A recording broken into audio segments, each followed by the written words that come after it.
शास्त्र निर्गंत गृहों पर श्रद्धा करना ये प्रथमान योग की दृष्टि से सम्यक दर्शन प्राप्ति का कारण कहा है। और दूसरा कर्णान योग में यानी कर्णान योग की दृष्टि से सम्यक दर्शन की क्या परिभाषा की है, तो इसमें मिथ्यात्व, सम्यक प्रकृति और चार अनंत अनुबंधी क्रोध मान माया लोभ, इनका क्या करना,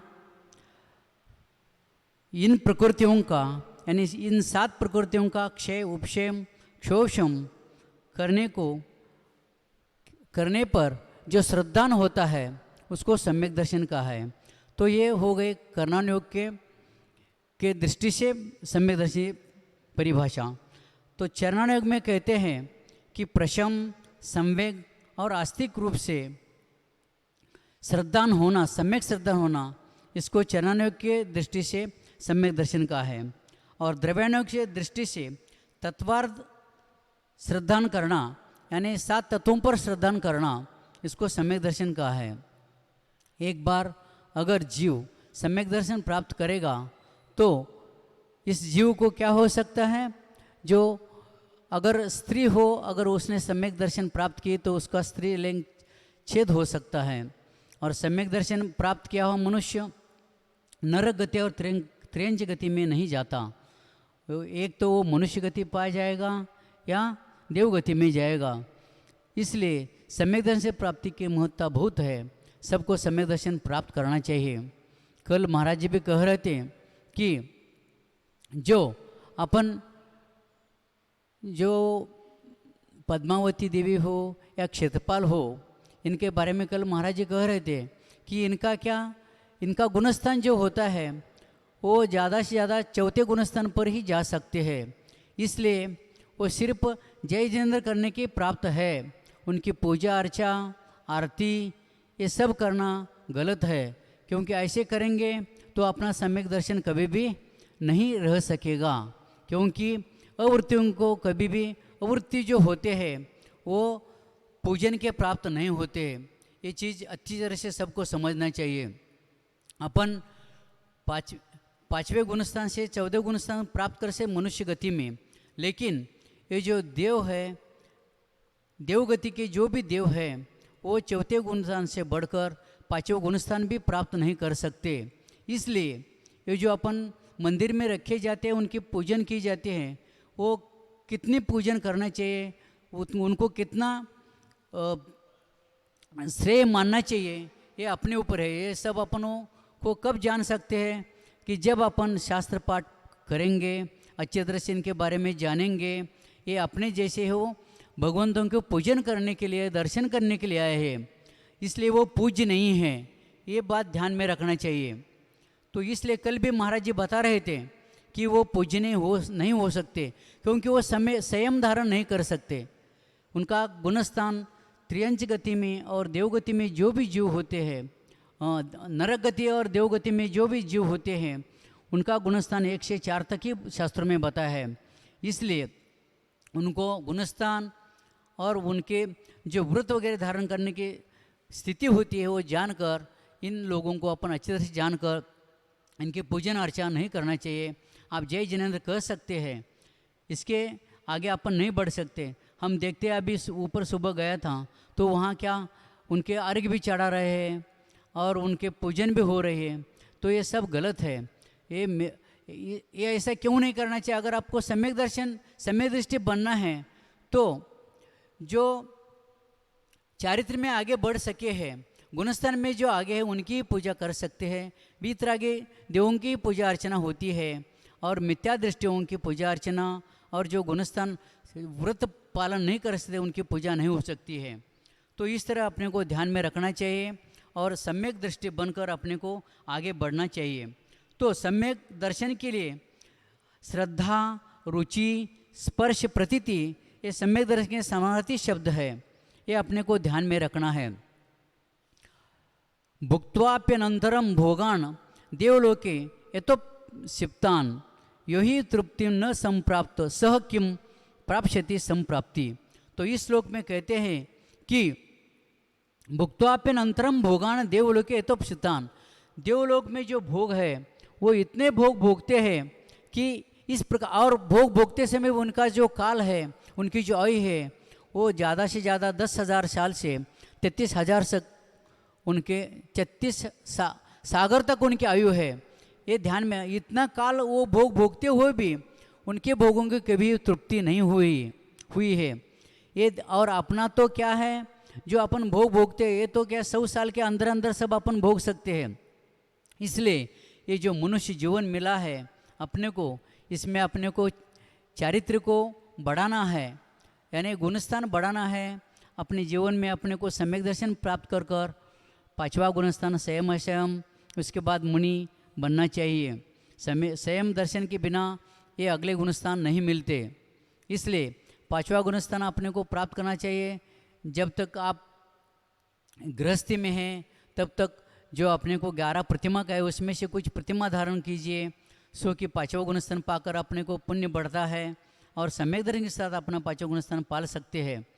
तो ये जो इंद्रिय सुख है, ये जो अपन देव लोगों के बारे में अपन देख रहे हैं कि इनका जो शक्ति होती है वो बहुत बलवान होते हैं, और वो बलवान होते हुए भी और आयु ज़्यादा होते हुए भी वो जो भोग भोगते हैं, वो भोग भोगते समय भी उनकी कभी ही इच्छा पूर्ति नहीं होती, क्योंकि इतने समय तक निरंतर भोग भोगते हुए भी उनकी तृप्ति नहीं होती है। क्योंकि ये जो इंद्रियजन भोग भोगते हैं देवलोग, तो इंद्रियजन होने के कारण उनकी कभी तृप्ति नहीं होती है और वो उसकी तृष्णा बढ़ती ही जाती है। इसलिए अपने को ध्यान में रखना है कि जो अपन इंद्रिय भोग भोगते हुए भी अपने को ज़्यादा से ज़्यादा यानी धर्म ध्यान करना चाहिए, क्योंकि धर्म ध्यान के सिवाय अपने को पुण्य नहीं बढ़ता है। क्योंकि ये जो अपन इंद्रिय सुख भोगते समय अपने को, या पैसा कमाते समय, कुछ भी कार्य करते समय, गृहस्थी चलाते समय, जो भी कार्य करो, तो उस कार्य करते समय अपने को क्या होता है कि हमेशा पाप बंदी होता है। और पाप बंद होने के कारण अपने को समझना चाहिए कि इंद्रिय भोग अपन भोगते हैं तो इसमें पाप होने वाला है, पैसा कमाने से पाप होता है। तो ये सब ध्यान में रखकर अपने को ज़्यादा से ज़्यादा इस मनुष्य जो अपन गति मिली है, देव लोग भी तरसते हैं कि मुझे भी कब ये मनुष्य गति मिले और मैं भी कब ये अपने व्रतचर्या में चारित्र बढ़कर मैं भी कब भगवान बनूँ, ऐसे वो सोचते हैं। तो अपने को जो मनुष्य गति मिली है तो अपन भी ऐसा सोचना चाहिए कि इंद्र लोग भी तरस रहे हैं और अपने को ये मनुष्य गति मिली है, तो भी अपन मनुष्य गति मिलने के बाद पूर्व में भी अपन बहुत अच्छे अच्छे धर्म ध्यान किया है, बहुत धार्मिक क्रियाएं की है, दान दिए हैं, सुपात्र को ध्यान दिए हैं, इसलिए अपने को मनुष्य गति मिली है। और इस मनुष्य गति मिली है तो इसमें भी फिर अपने को इस जीव का उद्धार करना चाहिए और ज़्यादा से ज़्यादा अपने को फिर क्या करना चाहिए, धर्म ध्यान करना चाहिए। तो इस बारे में अपने को ये इंद्रियजन्य जो सुख है, ये इस सुख से कभी भी तृप्ति नहीं होती, क्योंकि अब देख रहे हैं अपन जो इंद्र लोगों को भी क्या इस इंद्रियजन्य सुख से कभी भी तृप्ति हुई नहीं है, तो अपने भी कभी तृप्ति होने वाले नहीं इंद्रियजन्य सुख। तो इसके बारे में जो इसका कम से कम है तो अपन क्या कर सकते हैं, ये जो इंद्रियजन्य सुख है इसका व्याप्ति देखकर, यानी बहुत इसके कम व्याप्ति में अपन कभी भी इसकी तृप्ति कर नहीं सकते हैं। इसलिए अपने को धर्म ध्यान में लग कर इसको सब जानकर अपने को क्या ये इंद्रियजन्य सुख से अपने को धीरे धीरे अलग होना है। और इसलिए जैसे अपन हंस पक्षी देखते हैं कि पंडित कौन है, ऐसे जब पूछा जाता है तो जो विवेकवान है, यानी आत्मा अलग है और शरीर अलग है, ऐसे हंस पक्षी जैसे दूध और पानी अलग करके करता है, ये विवेकवान पक्षी का है। ऐसे अपने को विवेकवान बनना है और पाप को है समझकर उसको छोड़ देना चाहिए। और परधन हो, पत्थर जैसा है, और 3 चीज़ों से अपने को अलग रहने के लिए कहा है। परधन और जो क्षुद्र लोग होते हैं उनसे अलग रहना चाहिए, और पर योषित यानी पर स्त्री से अपने को अलग होना चाहिए। इस तरह वो पंडित कहा जाता है कि ये तीन चीज़ जो, इसलिए अपने को ये तीनों से अलग होना है। और जो अपने इंद्रिय 5 इंद्रिय रूपी जो घोड़े हैं उसको अपने को अच्छे तरह से सवार होना चाहिए, क्योंकि जब इंद्रिय ये 5 इंद्रिय रूपी जो घोड़े हैं इसके ऊपर अपन अगर इनको लगाम नहीं लगाएंगे तो इंद्रिय रूपी जो घोड़े हैं इस जीव को कहीं भी जाकर इसको नीचे गिरा सकते हैं। जैसे अपन देखते हैं कि अगर घोड़ा भी, घोड़ेसवार जब उसके हाथ में लगाम नहीं होगा तो वो जो घोड़ा होता है वो इधर उधर कहीं भी घूमकर वो जैसे उस घोड़ेसवार को नीचे गिरा सकता है, वैसे इंद्रियजन जो इंद्रिय रूपी जो 5 घोड़े हैं इस जीव को कहीं भी गिरा सकते हैं। इसलिए 5 इंद्रिय जो है उसको अपन अच्छी तरह से इनको जानकर उसके ऊपर अपने को क्या है करना है, कंट्रोल करना है। तो संयम रूपी अपने को क्या करना है, लगाम लगाकर इस 5 इंद्रिय रूपी जो घोड़े हैं उसको अपने काबू में रखना है। तो सम्यक दर्शन कैसे होना चाहिए ये बताते समय शास्त्रों में आता है कि एक बार क्या हुआ, एक ग्वाले की लड़की थी और वो हर दिन अपने घर से दूध लेकर एक पंडित को लाकर देती थी। एक बार क्या हुआ, पंडित जी ऐसे प्रवचन करते थे, प्रवचन करते समय एक दिन वो लड़की वहाँ रुकी और प्रवचन सुन ली और वो पंडित बता रहे थे कि नमोकार मंत्र पर श्रद्धान होना चाहिए और नमोकार मंत्र पर अगर एक बार श्रद्धान हुआ तो अपन बड़ी बड़ी कामें भी इस नमोकार मंत्र के ध्यान करने से अपन प्राप्त कर सकते हैं, ऐसे पंडित जी कह रहे थे। ऐसे ही वो हर दिन वो जो ग्वाले की लड़की थी वो आती थी, वो नदी पार करके उस गांव में पंडित जी को दूध देने के लिए उनको आना होता था। तो फिर एक बार बारिश हो गई और वो नदी से आ रही थी, तो नदी के आते समय उसको फिर नाव का सहारा लेना पड़ा। फिर नाव से आते समय फिर वो उसने सोचने लगी कि पंडित जी कहते कि नमोकार मंत्र बोलकर अपन बड़े बड़े कार्य ने मैं भी ये नदी पार कर सकती हूँ, ऐसे सोचकर वो नमोकार मंत्र पर बहुत श्रद्धान करने लगी।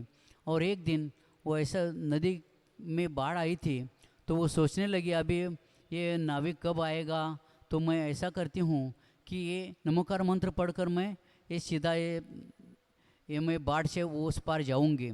और वो ऐसा सोचकर वो नमोकार मंत्र पर श्रद्धान कर कर वो नमोकार बोलकर वो पार कर लिए उसने, यानी आसानी से वो पार कर लिए वो बाढ़ के ऊपर से उस पार। और फिर एक दिन क्या हो गया, ऐसे ही करने लगी वो कि नदी के पार कर नाव के इंतजार में नहीं रही, वो सीधा नमोकार मंत्र बोलने लगी और इधर उधर होने लगी। फिर एक दिन क्या हो गई, उसको अच्छा लगा, फिर वो बोलती है कि पंडित जी हमारे घर आप एक दिन भोजन करने के लिए चलिए। तो पंडित जी बोलते ठीक है मैं आऊँगा। फिर तो बाढ़ के दिन ऐसे वर्षा काल था और वो नदी में पानी बहुत था नदी में। फिर वो लड़की बोली कि वो नमोकार मंत्र बोलकर उस पार हो गई और पंडित जी तो इधर ही ऐसे बाढ़ है इसलिए वो नाव का इंतज़ार करने लगे। फिर वो लड़की बोली आइए ना नमोकार मंत्र बोले और आप भी इस पार हो जाइए। ऐसे होते हुए भी वो पंडित जी बहुत डरने लगे कि पंडित जी के वो नमोकार मंत्र पर श्रद्धान करने के ऊपर अपन कोई भी कार्य कर सकते हैं, ऐसे उनकी श्रद्धान हो गई थी वो लड़की की, ग्वाले की लड़की की। लेकिन पंडित जी का श्रद्धान नहीं होता, वो डर रहे थे कि उस पार कैसे जाऊं, पानी से वो घबरा गए। फिर वो लड़की बोलने लगी नमोकार मंत्र बोले ना और आइए इस पार, तो भी वो पंडित जी बहुत घबरा गए। फिर इसलिए इसमें ध्यान में रखना कि श्रद्धान कैसे होनी चाहिए। वो पंडित जी उधर नहीं गए और वो लड़के उनको बुलाते रहे आइए, तो भी वो नाविक का इंतज़ार करते लगे। फिर ये समझकर वो लड़की बोली कि आप ही बोले थे कि नमोकार मंत्र पर श्रद्धान करने के ऊपर मैं इस पार होती है और आप तो आपके सुनाने के बाद ही मैं ये सब श्रद्धान कर लिया और आपका श्रद्धान ऐसा कैसा है, आप क्यों नहीं पार कर सकते। तो श्रद्धान करते समय इसलिए अपने को चीज़ें ध्यान में रखना चाहिए कि श्रद्धान कैसे होनी चाहिए अपने। धर्म पर, यानी सच्चे देवगुरु शास्त्र पर श्रद्धा करने से सम्यक दर्शन प्राप्त होता है। अभी मैंने बता दिया कि चारों अंगों से कैसा अपने को सम्यक दर्शन होता है। इस तरह से अपने को ये बातें रखना चाहिए। सम्यक दर्शन एक बार अगर ये जीव प्राप्त करेगा तो वो स्त्री पर्याय में नहीं जा सकता, स्त्री पर्याय का छेद करता है और त्रियंच गति और नर गति में नहीं जाता। इसलिए अपने को सम्यक दर्शन प्राप्त करना है और अपना जीवन का कल्याण कर लेना चाहिए। तो और भी आते हैं कि इस जीव के, कोई भी जीव के क्या होते हैं, 3 रीति से गुजरता है, यानी बहिरात्मा, अंतरात्मा और परमात्मा। कोई भी जीव में 3 प्रकार के भाव रहते हैं, यानी 3 प्रकार के ये गुण रहते हैं। तो बहिरात्मा किसको कहते हैं शास्त्रों में? जो मिथ्या दृष्टि है उसको बहिरात्मा कहे, यानी जो जीव आत्मा और शरीर को अलग नहीं समझता, दोनों को एक समझकर उस पर दोनों एक समझकर श्रद्धान करता है, उसको बहिरात्मा कहे है। इसलिए अपने को बहिरात्मा से छूटना है तो मिथ्या दर्शन छोड़कर सम्यक दर्शन प्राप्त करना होगा। और दूसरे कहते हैं कि अंतरात्मा, यानी जो सम्यक दर्शन प्राप्त किया है उसको अंतरात्मा कहते हैं। यानी चौथे गुणस्थान से छठे गुणस्थान तक जो जीव होते हैं उसको अंतरात्मा, छठे गुणस्थान से 12वें गुणस्थान के जो जीव होते हैं उनको अंतरात्मा कहते हैं। और 13वें 14वें गुणस्थान में जो होते हैं उनको परमात्मा कहते हैं। परमात्मा 2 प्रकार के हैं, सकल परमात्मा और निकल परमात्मा। तो 13वें और 14वें गुणस्थान में जो परमात्मा रहते हो सकल परमात्मा, अरहंत परमेष्टि सकल परमात्मा है। और गुणस्थानातीत, यानी जिनमें गुणस्थान नहीं है और शरीर से रहित है, वो निकल परमात्मा है, सिद्ध परमेष्टि है। तो इस तरह तो आपका प्रश्न होगा कि जो सिद्ध परमेष्टि है वो तो शरीर रहित है, तो भी तीनों पर्याय उनमें, यानी बहिरात्मा, अंतरात्मा और परमात्मा, तीनों उनमें कैसे सिद्ध कर सकते अपन कि परमात्मा बनने से पहले, यानी भूत नैगम नय के दृष्टि से अपन देखे जाए तो वो भी पहले क्या थे, बहिरात्मा थे, फिर अंतरात्मा बनी और बाद में वो क्या बन गए, परमात्मा बन गए। इस तरह से वो तीनों अपन उनमें भी घटा सकते हैं कि भूत नैगम नय से। तो ऐसे ही अपन जब जीव यानी मिथ्या दृष्टि होता है तो भावी नैगम से उसमें भी अपन वो अभी मिथ्या दृष्टि है तो बाद में वो क्या बनेगा, सम्यक दर्शन प्राप्त करेगा, सम्यक दृष्टि बनेगा, अंतरात्मा बनेगा और फिर अंतरात्मा के बाद फिर अपने कर्मों को क्षय करके वो फिर परमात्मा बन सकता है। इस तरह ये भी तीनों इसमें घटित हो गए। और जो सम्यक दृष्टि है यानी अंतरात्मा है, अंतरात्मा जो है वो पहले क्या मिथ्या दृष्टि थे, यानी बहिरात्मा थे, और वो जो बहिरात्मा थे बहिरात्मा के यानी मिथ्यात्व का त्याग कर कर वो अंतरात्मा बन गए। और बाद में जब वो भी घाती कर्म का नाश करेंगे तो केवल ज्ञान बढ़कर अनंत परमेष्टि बनेंगे। और बाद में फिर बचे हुए 4 जो कर्म हैं अघाती कर्म, उसका घात करके वो भी क्या करेंगे, परमात्मा यानी सिद्ध परमेष्टि निकल परमात्मा बनेंगे। इस तरह अंतरात्मा, बहिरात्मा, अंतरात्मा और परमात्मा, इस तरह हर जीव में यानी प्रत्येक जो भी जीव है जो स्थिति में है वो तीनों स्थिति में अपने ये 3 प्रकार के आत्मा है उसमें रहती है। इस तरह अपने को ध्यान रखना है। तो आगे अपने को देखना है कि ये जो अंतरात्मा होता है उसमें भी 3 भाग है, जगन्य, मध्यम और उत्तम। उत्तम अंतरात्मा वो है कि जो घाती कर्म को नष्ट कर परमात्मा है। मध्यम अंतरात्मा यानी जो मुनि बने हैं, यानी चौथे गुणस्थान से 7वें गुणस्थान जो रहते हैं वो मध्यम अंतरात्मा है। और जगन्नाथ अंतरात्मा यानी जो सम्यक दर्शन प्राप्त किए हैं और चौथे गुणस्थान में है उनको जगन्नाथ अंतरात्मा कहते हैं। इस तरह आपने देख लिया। तो धर्म करने से अपने को क्या उपलब्धि होती है? अगर अपन गुणभद्र आचार्य गुणभद्र कहते हैं कि धर्मात सुखम यानी अधर्मात पापात दुखम कहते हैं, यानी पाप करने वाले को हमेशा क्या हो, दुख ही प्राप्त होता है, और धर्म करने वाले को क्या है, सुख प्राप्त होता है। तो वो सुख कैसे प्राप्त होता है? जो अपन धर्म नहीं करेंगे, अपन हमेशा अगर अपने जीवन यापन के लिए जो भी क्रिया करते हैं उसमें क्या होता है, अपने को दुख प्राप्त होता है। इस जीव में भी, यानी अभी के जीवन में भी अपने को दुख मिलेगा, और पर भव में भी, यानी इसके बाद अपन जो भव में जाएंगे वहाँ भी अपने को क्या मिलेगा, दुख मिलेगा। इसलिए ये जो अपन हर दिन जो अपन काम करते हैं, तो कोई भी काम करे, कोई टीचर हो या गृहस्थी चलाने के लिए और खेती करे या सर्विस करे, कुछ भी करे, कुछ भी अर्थार्जन करते समय, कोई भी क्रिया करते समय अपने को क्या होता है, पाप करने से अपने को अर्थ प्राप्त होता है। इसलिए अर्थ को कहते हैं कि धन, यानी धन जो मिलता है, धन का नाम ही है जो धर्म से अलग करता है, उसको धन कहते हैं। धन की परिभाषा ऐसी की है शास्त्रों में कि जो जीव को अधर्म में रखता है उसको धन कहते हैं।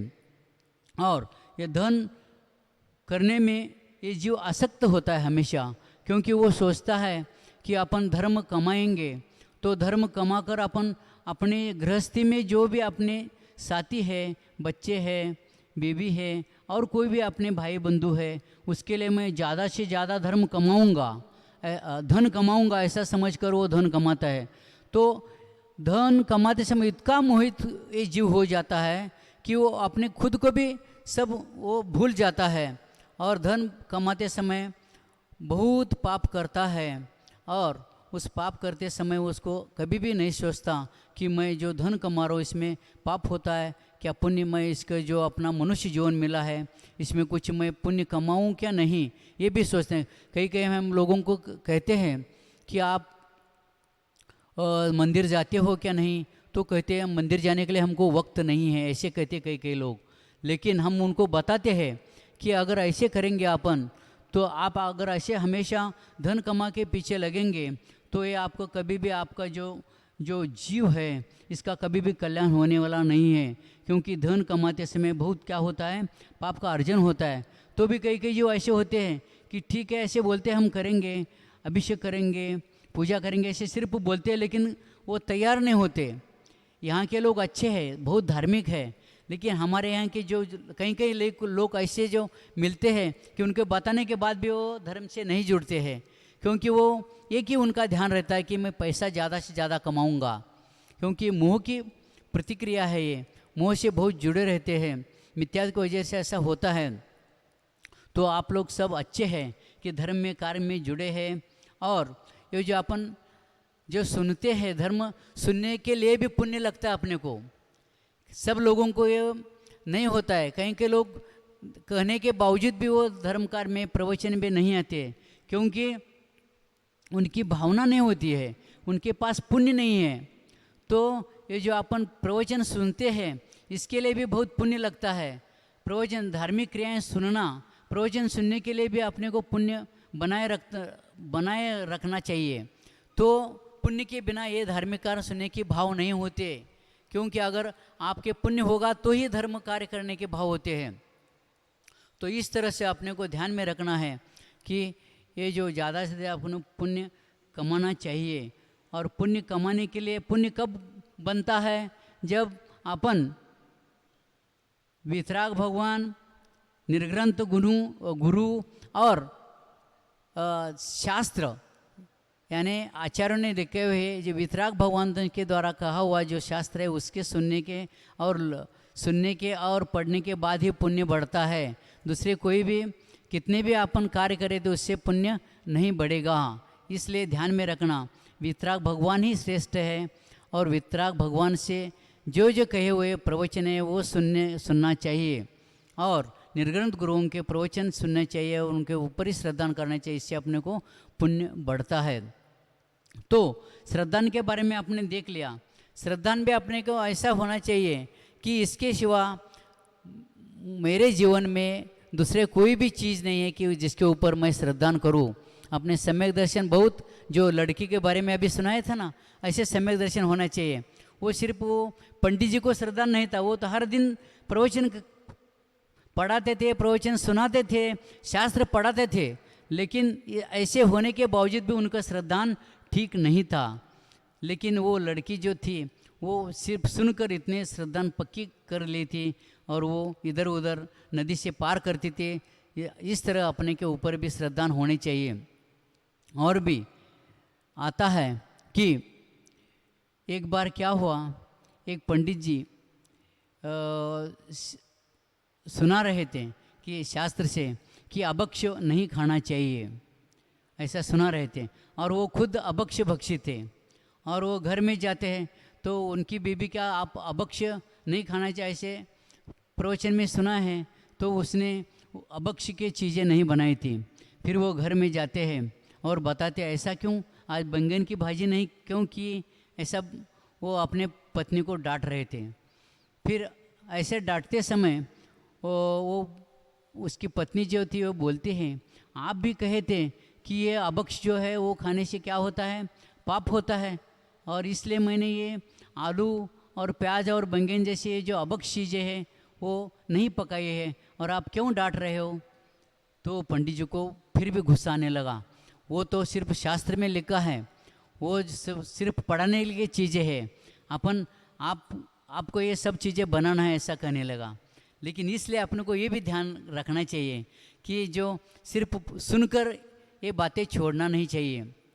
अभक्ष्य को अपने को भी अच्छे से ध्यान कर रखकर अभक्ष्य को चीज़ें जो है वो छोड़नी चाहिए, क्योंकि अभक्ष्य खाने से भी बहुत पाप बनता है और वो उससे भी पाप जीव को प्राप्त होता है। इसलिए ये अभक्ष्य खाना भी छोड़ देना चाहिए। तो ये पंडित जो ऐसे बताते हैं, ये वैदिक पंडित थे, वो ऐसे बता रहे थे, लेकिन तो भी क्या वो सुनाते हैं, लेकिन जो सुनते हैं सुने हुए सब जो बातें होती है वो अपने जीवन में उतारना चाहिए। अगर अपन सुनकर यहीं छोड़ देंगे तो इसका अपने जीवन में कोई असर नहीं होने वाला है। इसलिए जो अपन सुनते हैं, जो पढ़ते हैं, वो सब चीज़ें अपने जीवन में उतारना चाहिए। जो जो कहा जाता है, जो जो अपन अध्ययन करते हैं, शास्त्र पढ़ते हैं, वो अच्छी तरह से पढ़ना चाहिए और वो अपने जीवन में उतारना चाहिए। जो जो कहे वैसे सब अपने को सुनकर और पढ़कर अपने जीवन में उतार लेना चाहिए।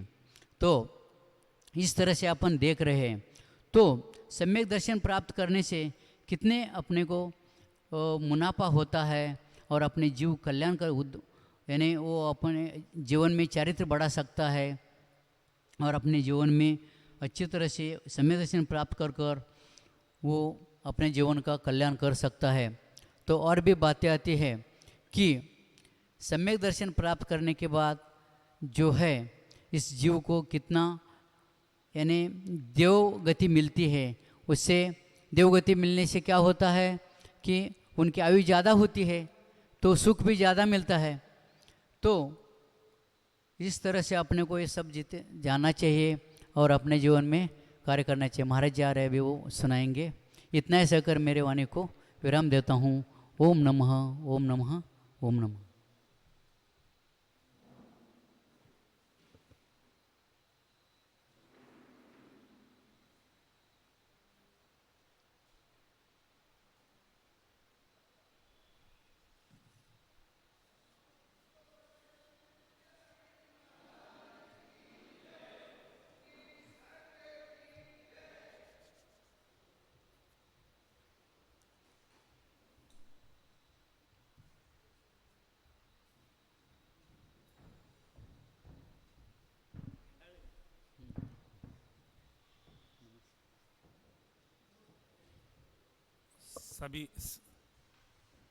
सभी लोग स्थान ग्रहण कर लें।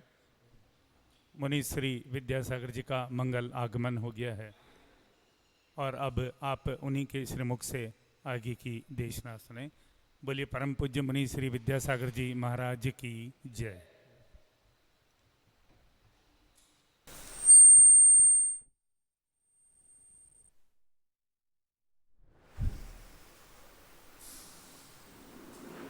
सभी लोग हाथ जोड़ेंगे। तुभ्यं नमस्ते त्रिभुवनार्तिहराय नाथ तुभ्यं नमः क्षितितलामलभूषणाय तुभ्यं नमस्त्रिजगतः परमेश्वराय तुभ्यं नमो जिनभवोदधिशोषणाय तुभ्यं नमो जिनभवोदधिशोषणाय।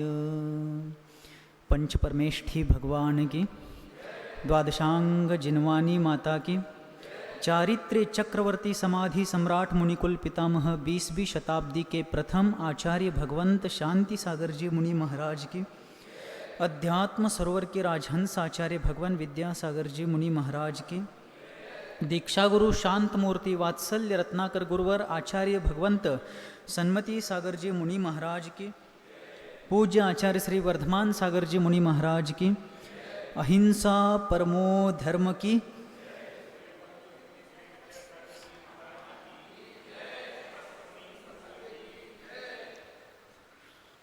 मूकमाटी के प्रारंभिक चरण में एक प्रकरण आया था, संघर्षमय जीवन का उपसंहार वह नियम रूप से हर्षमय होता है। कल भगवान पार्श्वनाथ स्वामी की निर्वाण कल्याण तिथि अपन सभी ने मनाई, उनके जीवन वृत्तांत पर चर्चा करी थी और अपन देखते हैं उनके इतिहास की तरफ, तब यही देखने को मिलता है कि उनके 10 भवों में, जिन 10 भवों का वर्णन आता है, हर भव में संघर्ष की कहानी रची गई। लेकिन वे समता भावपूर्वक उस प्रसंग को सामने जाते गए और उनके जीवन का उपसंहार हर्षमय होता गया और अंतिम पर्याय तो संपूर्ण संसार के लिए आदर्श बन गई। हम सभी का भी कर्तव्य है कि हम अपने आराध्य, अपने उपास्य पार्श्वनाथ भगवान आदि समस्त वीतरागियों का आदर्श अपने जीवन में स्वीकार करते हुए हम भी उन्हीं जैसे बनने का उद्यम, पुरुषार्थ, प्रयास इस जीवन में करें। क्योंकि मूक माटी में ही आया था, आयास से डरना नहीं, आलस्य करना नहीं। और निरंतर भगवान पार्श्वनाथ स्वामी ने अपने जीवन में साधना और समता का अभ्यास करते हुए वीतरागता रूपी लक्ष्य को प्राप्त कर लिया। मूक माटी परसों के सत्र में चली थी,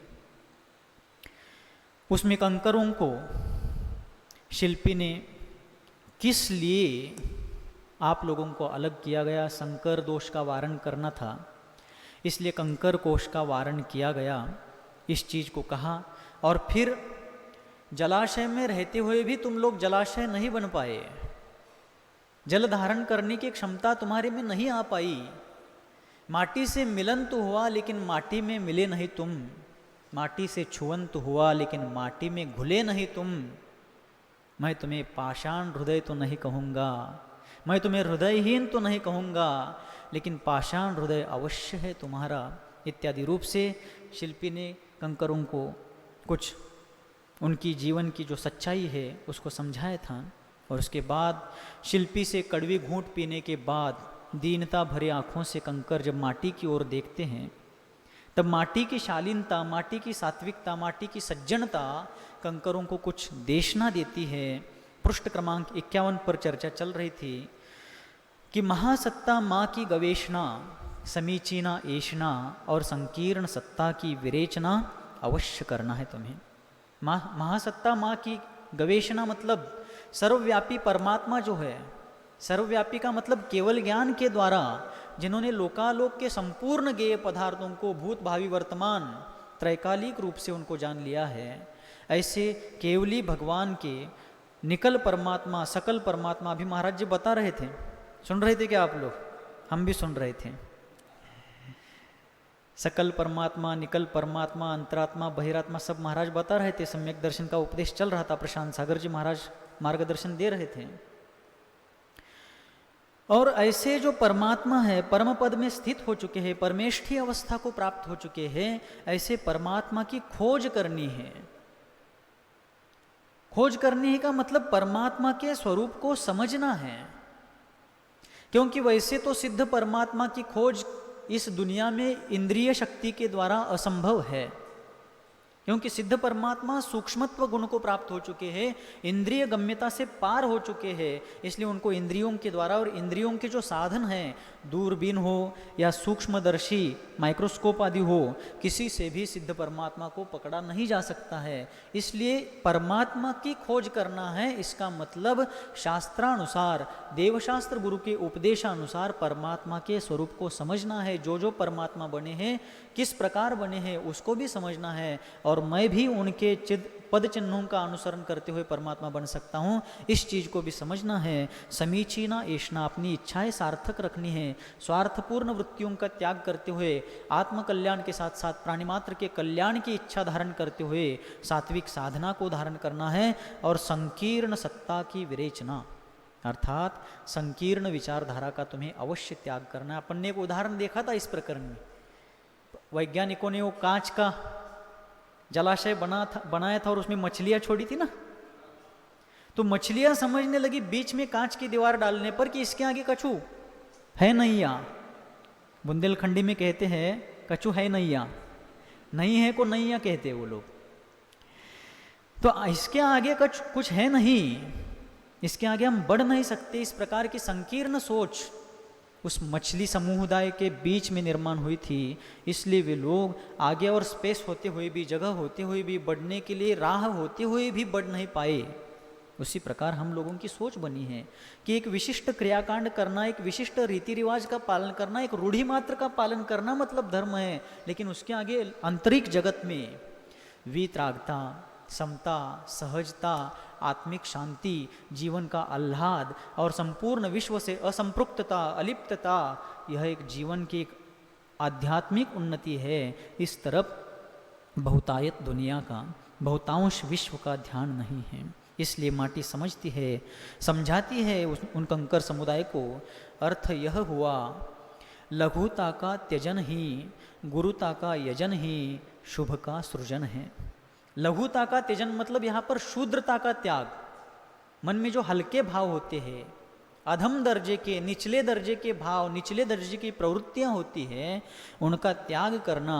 और गुरुता यानी श्रेष्ठता, श्रेष्ठता का यजन, त्यजन और यजन।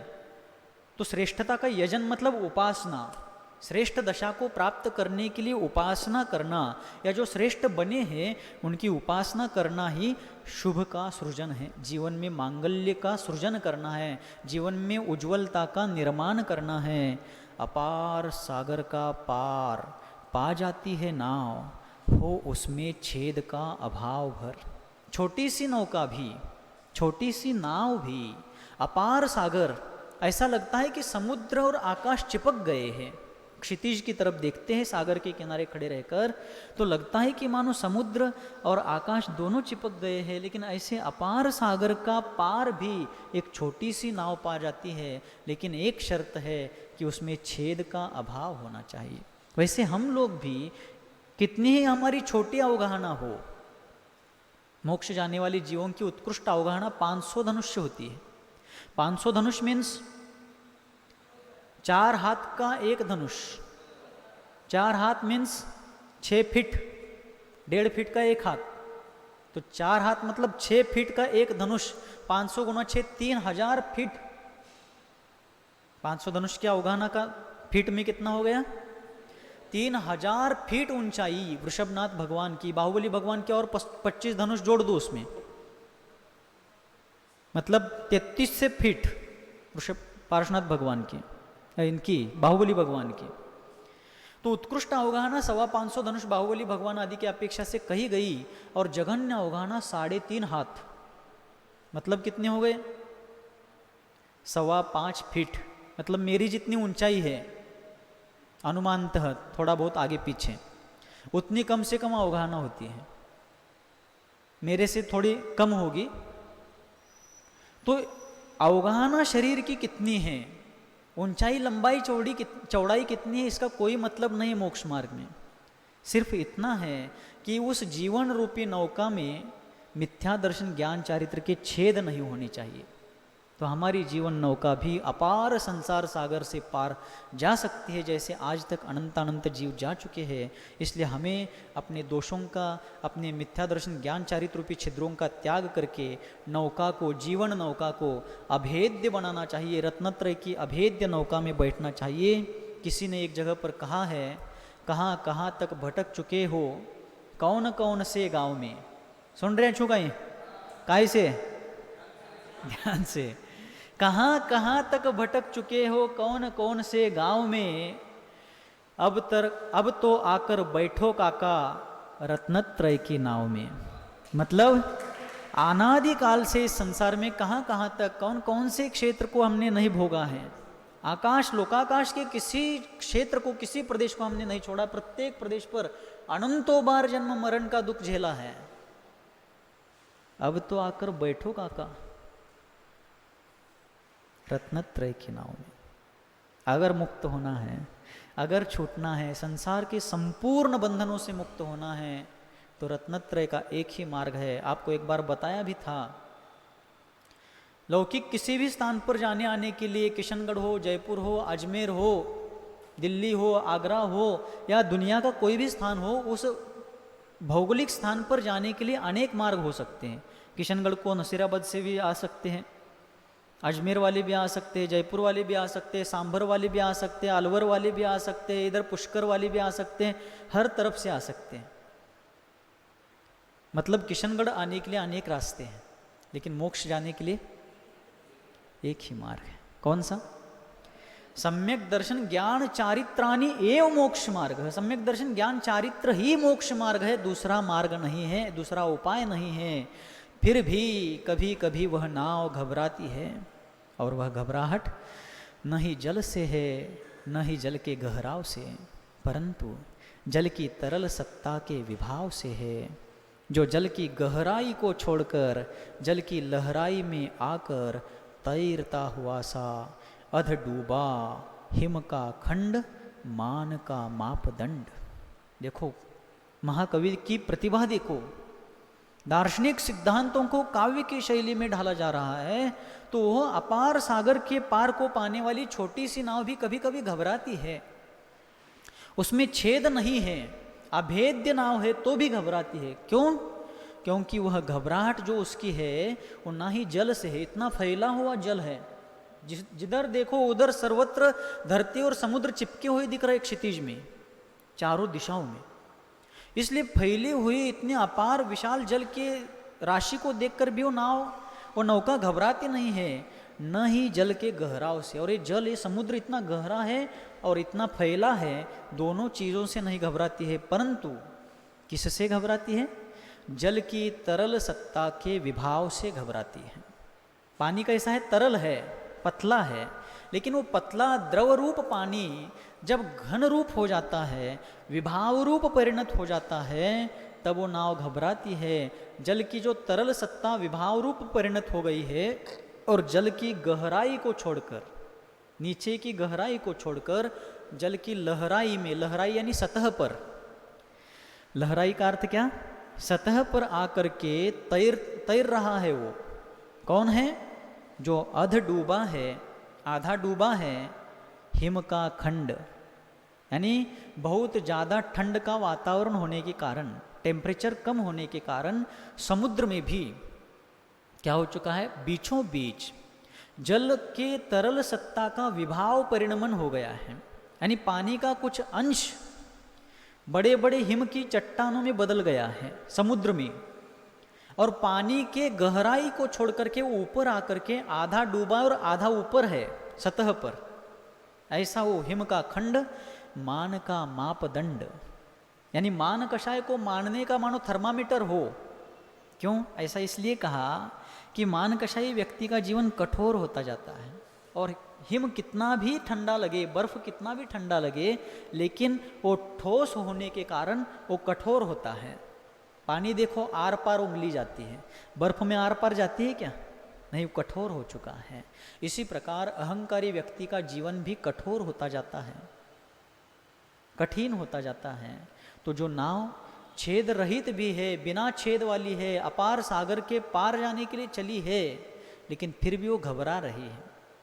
जल के फैलाव को देखकर और जल की गहराई को देखकर नहीं घबरा रही है, बल्कि समुद्र के बीचों बीच जो अधडूबा मान का मापदंड हिमखंड है, उसको टकरा कर कहीं पलट कर मैं डूब ना जाऊं, इससे डर रही है। तो एक उदाहरण, दृष्टांत हो गया। ठीक इसी प्रकार समाज में कुछ ऐसे असामाजिक तत्व भी रहते हैं जो समाज में कठोरता, संघर्ष और भिड़ंत का वातावरण निर्माण करते हैं।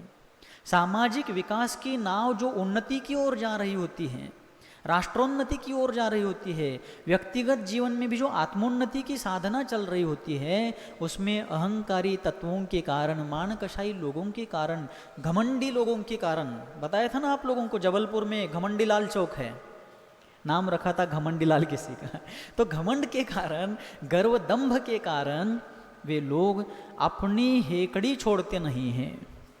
मैं कहूँगा वैसे होना चाहिए, भले ही उसका कहना, उसका मानना और उसने जो टारगेट रखा है वो गलत दिशा में जा रहा हो, उससे सबका नुकसान हो रहा हो, फिर भी मेरे शब्द की पूर्ति होनी चाहिए।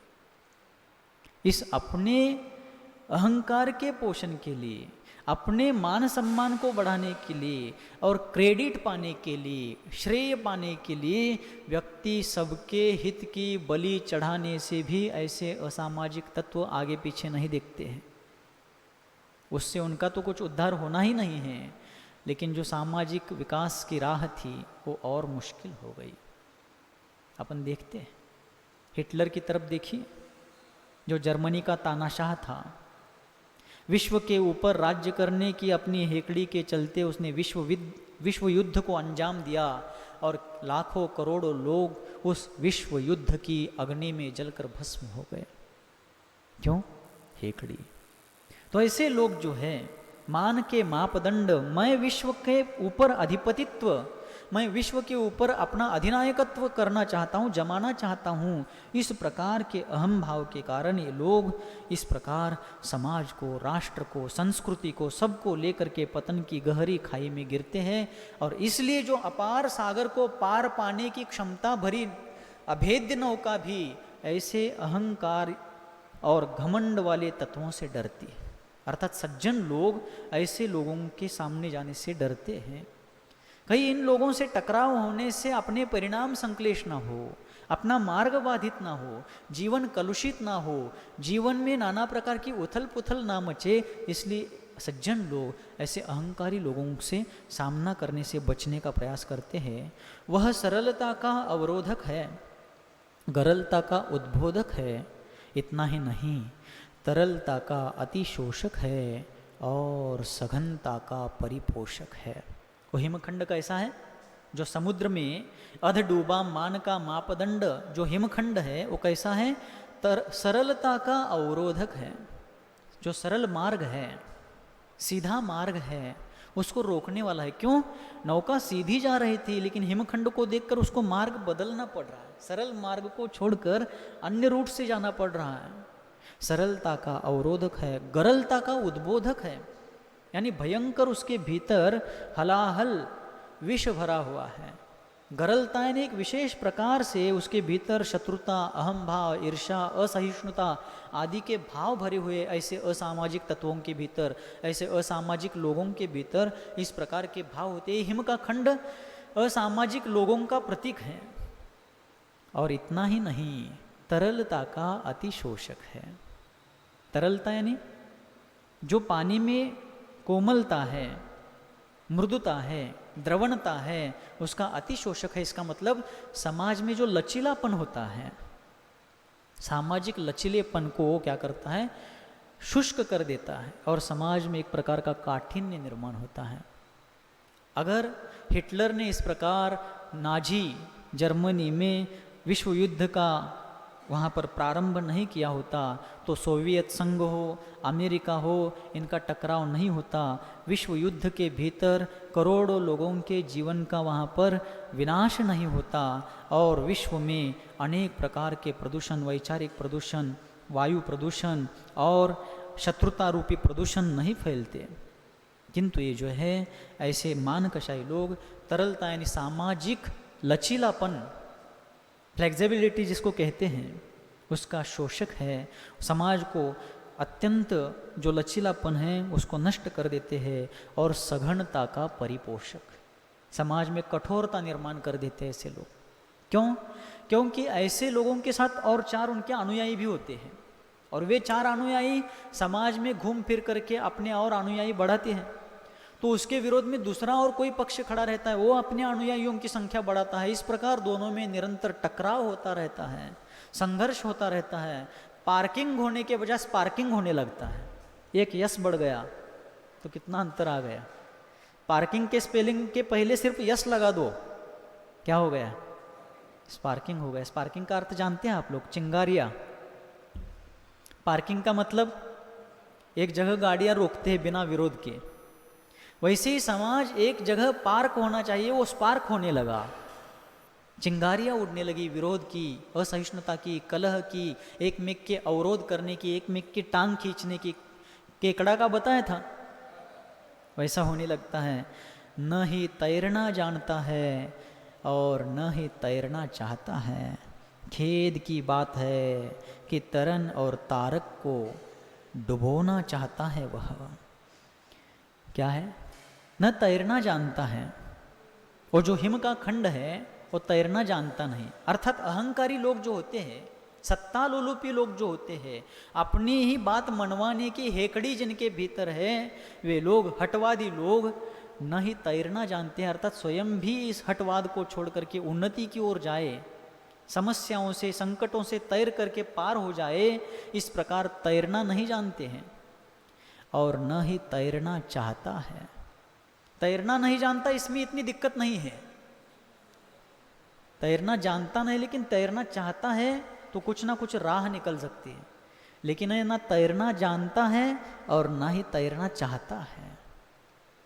ऐसे अहंकारी लोग, अगर मेरा नहीं तो किसी का भी नहीं, एक चीज मुझे नहीं मिल रही ना किसी को नहीं मिलना चाहिए। मैं भूखा हूं, दूसरे का तो पेट भर जाए, ये वृत्ति नहीं है। मैं भूखा हूं तो सभी भूखे मरने चाहिए, ये प्रवृत्ति होती है। न ही तैरना जानता है और न ही तैरना चाहता है। बल्कि खेद की बात है, दुख की बात है, वेदना की बात है कि तरन और तारक को डुबोना चाहता है वह। तरन यानी नाव और तारक यानी नाविक। और हिम का खंड जो है तरन और तारक को डुबोना चाहता है। नाव, नाविक और उसमें बैठे हुए प्रवासी सबको डुबोना चाहता है। बहोरी बंद एक जगह है, अतिशय क्षेत्र मध्य प्रदेश में, कुंडलपुर के पास, कटनी के पास है। जबलपुर, कटनी और कुंडलपुर के ट्रायंगल के बीच में है। वहाँ पर शांतिनाथ भगवान का अत्यंत सुंदर जिनबिंब, अतिशय सुंदर अतिशय क्षेत्र है। आप लोग गए होंगे वहाँ पर, कोई ना कोई गए होंगे। तो वह बहोरी बंद हम लोग भी 2017 के जनवरी महीने में साधारणतः 20-21 जनवरी के दरमियान वहाँ पर गए थे। जबलपुर से ही गए थे और 2 दिन वहाँ पर रुके थे शांतिनाथ भगवान की चरण छाया में। उस समय एक दिन वहाँ शौच के लिए जा रहे थे तो वहाँ के स्थानीय व्यक्ति ने एक वास्तु की तरफ इशारा करके बताया, महाराज ये जो बंगला है, ये जो बिल्डिंग है, यहाँ बहोरी बंद और आसपास के क्षेत्र में इस बिल्डिंग को भूत बंगला कहते हैं। क्या कहते हैं? भूत बंगला। तो हमने पूछा ऐसा क्यों कहते, इसका क्या कारण? तो उन्होंने बताया, इस मकान को, इस वास्तु को बनाने वाला जो मालिक है, इसका मालिक था, वो बहुत गुंडागर्दी वाला था, बहुत ही क्रूर परिणाम वाला था। और उसने अपने अनेक विरोधियों को, जिससे जिससे उनकी बनती नहीं थी या जो जो उसके मार्ग में रोड़े से लगते थे, वो उसने ऐसे अनेक लोगों को इस बिल्डिंग के भीतर मरवाया है, कत्ल किया है, हत्या की है बहुत लोगों की। और जो दूसरों का गला काटता है उसका गला सुरक्षित कैसे रह सकता है? अंततोगत्वा जीवन में अनेक प्रकार के उलझनों से उलझ करके उसने एक दिन स्वयं भी उसी बिल्डिंग में सुसाइड कर लिया, आत्महत्या कर लिया। और आत्महत्या करने से पहले उसने आत्महत्या के पूर्व एक चिट्ठी लिखी, सुसाइड नोट लिखा। देखो कितने संक्लेश परिणाम। मरते समय तो इतने अन्याय अत्याचार कर चुका है, जाते जाते एक काम अच्छा कर सकता था, लेकिन नहीं। जिसका भविष्य दुर्दैवी है, जिसका भविष्य दुखद है, वो कैसे अच्छा कर सकता है? मरते समय उसने सुसाइड नोट में लिखा कि ये बंगला जो है मेरे मालकियत का है और मेरे पीछे मुझे कोई भी उत्तराधिकारी नहीं है, लेकिन सभी को मेरी एक सख्त सूचना है कि मेरे मरने के बाद भी कोई इस बंगले का उपयोग नहीं करेगा, और जो कोई इस बंगले का उपयोग करेगा मैं उसका जीवन भूत पिशाच बन के बर्बाद कर दूंगा। सुसाइड नोट में लिख रहा है। वहाँ के स्थानीय व्यक्ति बता रहे, बताओ कैसे परिणाम। न ही तैरना चाहता है, न ही तैरना जानता है और न ही तैरना चाहता है। खेद की बात है कि तरण और तारक को डुबोना चाहता है। ऐसा भी लिख सकता था वो अपने सुसाइड नोट में कि आज तक मेरा जीवन मनुष्य होकर के भी नारकी जैसा, शैतान जैसा रहा।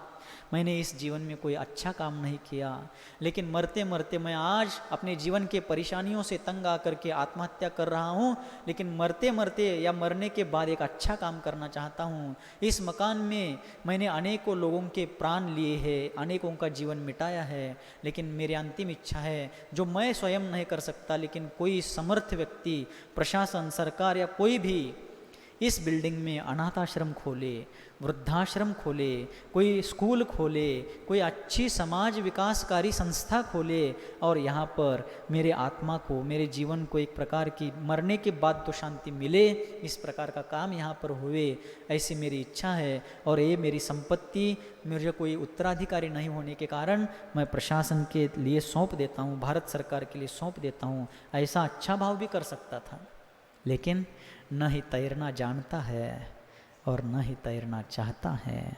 खेद की बात है कि तरण और तारक को डुबोना चाहता है। जल पर रहना चाहता है पर जल में मिलकर नहीं, जग को जल के तल तक भेजकर उस पर ऊपर रहना चाहता है, जल में मिलकर नहीं। जल पर रहना चाहता है वो, जल पर रहना चाहता है मतलब सबके ऊपर सत्ता करना चाहता है, सबके ऊपर राज करना चाहता है, आधिपत्य जमाना चाहता है, परंतु जल में मिलकर नहीं रहना चाहता। मिलनसार जीवन नहीं उसका, सबके साथ मिलजुल करके आनंद पूर्वक, प्रेम पूर्वक क्या लेकर जाना है इस हाथ से। मुट्ठी बांधे आया था, हाथ पसारे जाना है। किसी ने कहा एक जगह पर, याद रख सिकंदर के हौसले भी आली थे, याद रख सिकंदर के हौसले भी आली थे, जब गया था दुनिया से दोनों हाथ खाली थे।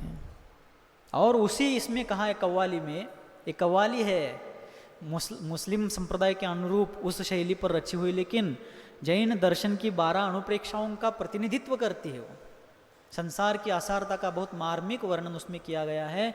उसी में पंक्तियाँ आती है, कल जो तन कर चलते थे अपनी शान व शौकत पर, अपनी शान शौकत वैभव ऐश्वर्य पर जो तन करके चलते थे, आकड़ करके चलते थे, कल जो तन कर चलते थे अपनी शान व शौकत पर, शम्मा तक नहीं जलती आज उनकी तुरबत पर। एक मोमबत्ती तक नहीं जल रही उनके स्मारक पर, कौवे नहीं बैठ पा रहे वहाँ पर, कोई पूछ नहीं रहा है, किसी को आज उनका कोई स्मरण नहीं आ रहा है। तो किस लिए अकड़। पिछले 2 साल के पहले भोपाल में थे हम लोग, उस समय एक हाइकू लिखा था, 17 अक्षरी कविता, 3 पंक्तियों में। आसमान सी, पहली पंक्ति क्या है, आसमान सी, दूसरी पंक्ति है आसमान की। आसमान शब्द को अब फोड़ना है, एक शब्द में से ही 2 अर्थ निकाली इस हाइकू में। पहली पंक्ति है आसमान सी, दूसरी पंक्ति में है आस डैश मान की, कॉमा, कभी, कभी तक 7 अक्षर हो गए, आस मान की, कॉमा देकर फिर कभी, फिर कॉमा, ये 7 अक्षर हो गए। पूरी न हुई, तीसरी पंक्ति है। तीसरी पंक्ति क्या है? पूरी ना हुई। आसमान सी आस मान की, कभी पूरी ना हुई। अर्थात अहंकारी व्यक्ति के भीतर आसमान जितनी बड़ी आस रहती है, आशा रहती है कि मुझे इतना मान सम्मान मिले, वैभव ऐश्वर्य मिले, सत्ता प्रतिष्ठा मिले, मेरे आदेश का पालन किया जाए। लेकिन एक याद रखना चाहिए, कहाँ गए चक्री जिन जीता, भरत खंड सारा, कहाँ गए वह राम और लक्ष्मण जिन रावण मारा। एक चक्रवर्ती को भी अपना नाम दर्ज कराने के लिए विपुलाचल वृषभाचल पर्वत पर अपना नाम दर्ज कराने के लिए षटखंड विजय के बाद, दिग्विजय के बाद अपना नाम वहां पर अंकित करके प्रशस्ति लिखने के लिए पूर्ववर्ती किसी एक चक्रवर्ती का नाम मिटाना ही पड़ता है, तभी वो अपना नाम लिख सकता है। इतने चक्रवर्ती हुए हैं षटखंड वैभव के स्वामी। 96,000 रानियां, 84 लाख हाथी, 84 लाख रथ, 18 करोड़ घोड़े, 9 निधि, 14 रत्न, षटखंड पृथ्वी का साम्राज्य, 32,000 मुकुटबद्ध राजा जिनके चरणों में नमस्कार कर रहे हैं, 1,000 आरे वाला चक्र रत्न जिसकी रक्षा के लिए 1,000 यक्ष नियुक्त है। चक्रवर्ती के घर में झाड़ू पोछा लगाने वाली इतना तो वैभव आज दुनिया के अमीर से अमीर व्यक्ति के पास है क्या? लेकिन अकड़ उससे ज्यादा है। इसलिए जल के ऊपर रहना चाहता है वो, जल में मिलकर नहीं, जग को जल के तल तक भेजकर उस पर ऊपर रहना चाहता है। हिटलर का अभी अपन ने विचार यहाँ पर विषय लिया था। इसलिए आसमान सी आस मान की, कभी पूरी ना हुई। हिटलर भी चाहता था दुनिया मेरी बात माने, दुनिया में मुझे सिर झुकाए, इतनी आस थी, लेकिन कभी पूरी ना हुई। सिकंदर भी यही चाहता था विश्व विजेता बन जाऊं, लेकिन विश्व विजेता तो नहीं बन पाया। उसके पहले ही मृत्यु ने उस पर विजय पाई और काल के गाल में समा गया। हे मानी प्राणी, पानी को तो देख और अब तो हो जा पानी पानी। हे प्रमाण प्रभो, मान का अवमान कब हो।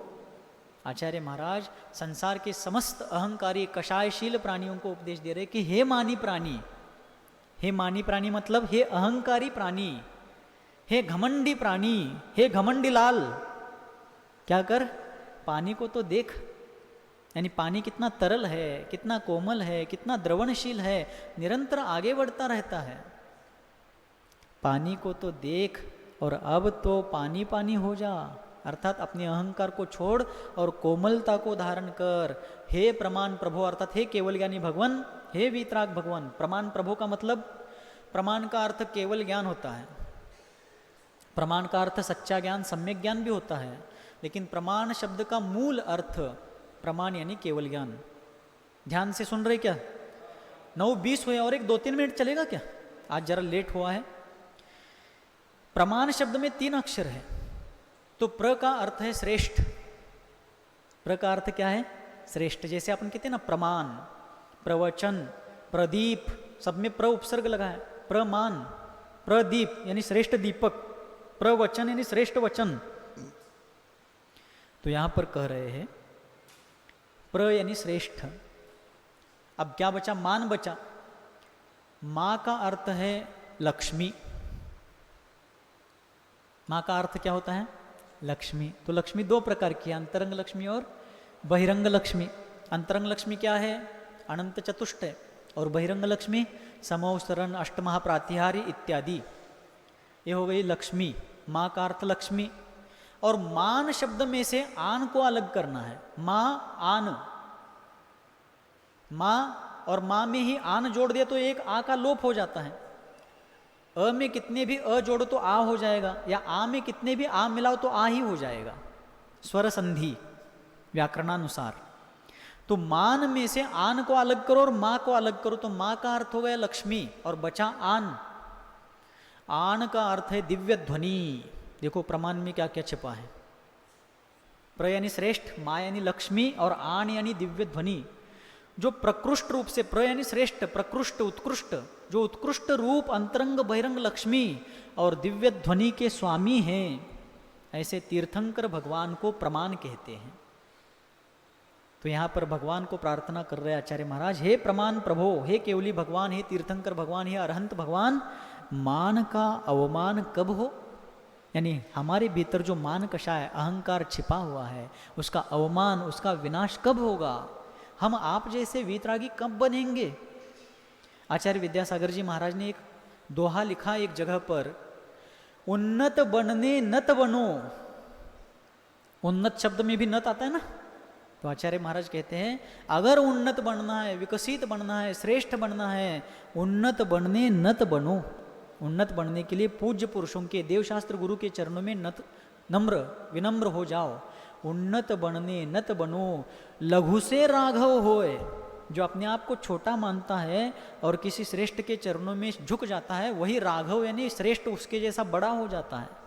उन्नत बनने नत बनो, लघु से राघव होए।